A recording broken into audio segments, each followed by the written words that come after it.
Hey guys, welcome back to my channel, or welcome to my channel if you guys are new. Today is going to be part 2 of the how to work with larger bridal parties video that I made a couple of videos ago now. I didn't actually think I was going to be making a part 2 for that. However, after watching that video back over, I realized that I didn't give you a ton of tips and tricks on how to actually speed up your time while you're doing the makeup applications. So that's what I'm going to be covering in this video. So if you guys are interested in learning about actual makeup techniques that you can do to speed up your time, then definitely go ahead and keep watching. Okay, I lied. Tip number 1 is not dealing with the actual makeup application. One of my subscribers brought it up in a comment. This was actually a really great tip, so I decided to include it as tip number 1. Number 1 though is make sure that everybody has their cell phones put away when they sit in your chair. This is mainly focusing on the bride herself. Sometimes brides are the sole organizer of the entire wedding. They're getting contacted by maybe their fiance, their mothers, the florists, the caterers. They just literally have a whole entire mess of phone calls and texts that they're dealing with in the morning. So it's a really great idea to maybe have them pass over their phone to somebody else that can handle that for them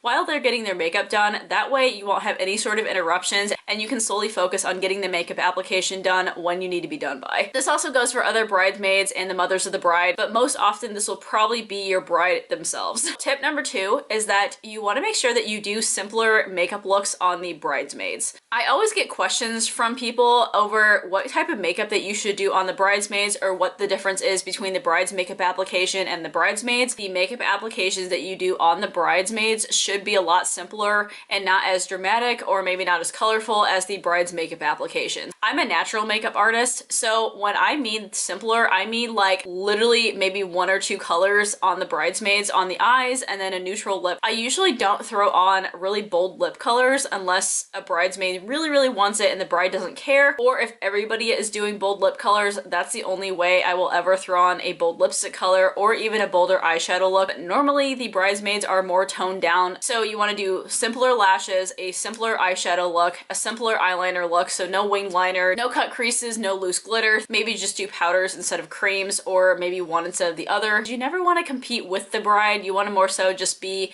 in the same family as the bride, but not outdoing her, if that makes sense. I would say on average for bridesmaids, you maybe don't want to take any more than about 40 minutes on the bridesmaids. And I know this is going to seem kind of extreme, especially for beginners, but I feel like if you can make bridesmaids applications about 40 minutes and then the brides between 45 to an hour, then that is probably like the golden spot right there. This isn't its own tip, but I definitely did want to bring this up. So normally when I do bridesmaids makeup, I do also go within the same color scheme, so everybody is kind of uniform. Usually I don't have a problem with this. Every once in a while, I'll get people that want like totally different looks, but just make sure that the bride is okay with it. She overall is the one who calls the final shots. This is now tip number 3, and this is use multitasking products. I've covered this before, but I think a lot of you guys still want to do the very most that you possibly can, and you're complicating things a little bit more than it needs to be. By multitasking products, I more so mean things that you can use for multiple different purposes, or things that you can mix within each other, and then it kind of cuts out a step, if that makes sense. For instance, you can use bronzers for eyeshadows. You can also use highlighters for eyeshadows, and this is honestly my favorite technique overall. Is I love to mix face products in with foundations. So I love especially to mix liquid highlighters in with foundations to give them more of a luminous appearance, and then I also like to mix primers and moisturizers in with foundations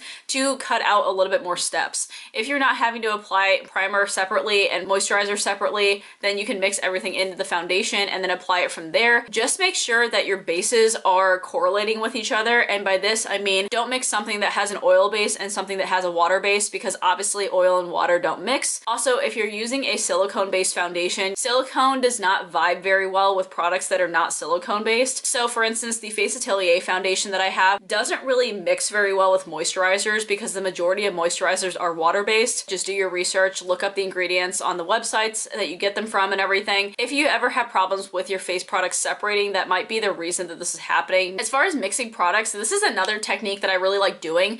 So I don't use color corrector a whole ton. Like, I think that's one of the most unused things in my kit, to be completely honest. I love having color correctors on hand, but I'm literally not a person that just uses color correctors as like an everyday step, if that makes sense. But if you guys absolutely love color correctors and they're your ride or die, you can mix in color correctors with foundations and with concealers. This will basically cut out a couple of different steps for you. You can actually take a very little amount of foundation, mix it in with the green color corrector, and then apply it on the areas that you need it. If you guys are using a peach color corrector for dark under eye circles, you can mix in a little bit of the peach color corrector with your concealer color and just apply it really lightly underneath somebody's eyes. So if you guys are really crunched for time and you feel like it's a necessity to do color correctors, then you can definitely use that technique. Tip number 4 is doing the skin prep first and just overall doing the complexion last. You want to make sure you focus on eyes first. It'll give you time for your skin prep and everything to settle in. I covered this briefly in my last video too, but just doing eyes first saves you a lot of time. You're not having to deal with fallout that falls onto the foundation. You have to clean it up. Literally, if you get black eyeshadow on your foundation, it's like game over. So just do the skin prep first, let it set in while you're doing the eyes, and then you can go back onto the face and it'll save you a ton of time, I promise. Tip number 5, and this is a tip for the eyeshadows specifically. If you know that you don't have time to do a really clean eyeliner look, or maybe you are just beginning and you know you have shakier hands, this is actually one of my favorite tricks. So you use a pencil liner, you want to take a little tiny smudger brush and just smudge it really quickly. This way you don't have to have a really precise line when you actually do this technique, which is awesome. It honestly does work on a variety of different eye shapes and it also gets the job done really quickly. Tip number 6, and this is if you decide to do face first instead of eyes first, or maybe you have to go back in with an eyeshadow look after the face is completed and kind of just touch up a couple of things. This is to prevent fallout, and I promise you this will save you a lot of time because you won't need to like redo anything. All you want to do is literally take a tissue, and I don't have a tissue right here, so I'm just going to use the little note paper that I use to take notes over this video. But all you want to do is literally just fold it into a square, and you want to put it underneath somebody's eyes right here. So this kind of almost works as a shadow shield. All of your shadow will fall out onto the tissue. This kind of also goes along the same line, but this is for mascara. I want to teach you guys 2 different techniques. Number 1 is you can actually use your pinky as a mascara guard. So when you're doing the upper lash line especially, you can actually use your pinky and just put it like on somebody's lash line. Lift up the lashes a little bit, and as you're brushing up with the mascara wand, all of the excess mascara is not going to be hitting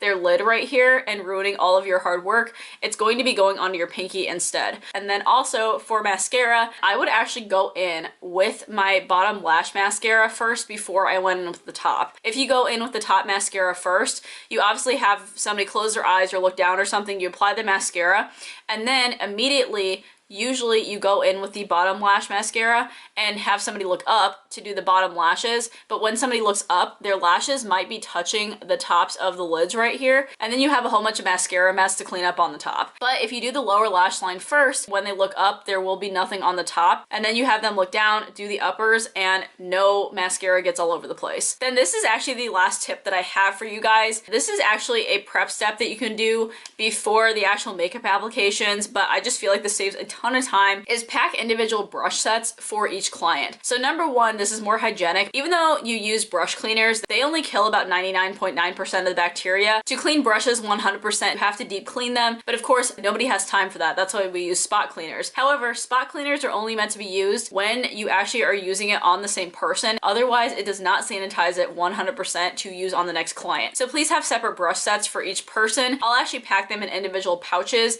They are clear pouches that I got off of Amazon. You guys have probably seen me prep those multiple different times now. I, however, would not recommend the specific ones that I have from Amazon because they are really flimsy and the seals break all the time. But if you guys just Google like clear plastic pouches or something off of Amazon, you should be able to find a ton of things. Second thing I want to point out about this that I just briefly covered, you will not have to sit there and clean your brushes in between each person. Cleaning brushes just adds another element to your cleanup process in between. You want to make sure you can pretty much zoom from one person to another really quickly during bridal parties. I feel like my voice is probably going to go here pretty soon. So if you guys did stick all the way to the end of the video and really enjoyed this video, definitely go ahead and give me a big thumbs up, as well as also hitting that subscribe button down below. I do upload a ton of makeup artist related content, so if that's something that interests you, definitely subscribe to the channel. As always, I hope you guys are having an absolutely fantastic day, and I will talk to you guys in my next video. All right, bye.